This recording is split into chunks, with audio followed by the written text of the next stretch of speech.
Bro హానెస్ట్గా చెప్తున్నా bro, నాకు జరిగింది కాబట్టి నేను చెప్తున్నా. నేను ఒక ఎల్లమ్మ తల్లి భక్తుడిని, మీరు కూడా భక్తుడిగా మారిపోతారు, ఎల్లమ్మ తల్లికి భక్తుడిగా మారిపోతారు.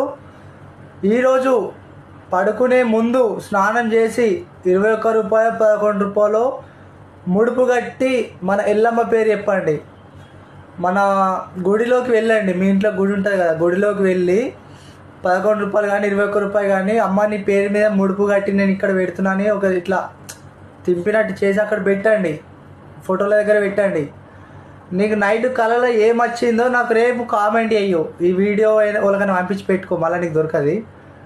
రేపు వచ్చినా కామెంట్ అయ్యు, నైట్ నీకేం కళలు వచ్చిందో. ఎల్లమ్మ తల్లి మహిమ నీకు తెలియకపోతే బండ బూతులు తిట్టు, నాకు కామెంట్లో బండ బూతులు తిట్టు అని నేను చెప్తున్నా.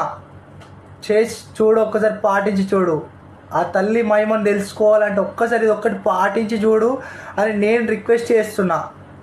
ఒక భక్తునిగా ఖచ్చితంగా భక్తులు అయిపోతారండి. ఆ తల్లి మహిమ అలా ఉంటుంది. మరి ఒక్కసారి చూడండి కదా, ఒకసారి పాటిస్తే ఎన్నో చేసినాము, ఇవి ఒక్కటి పాటించి చూడండి. నేను చెప్తున్నా కదా, ఒక్కసారి చూడు.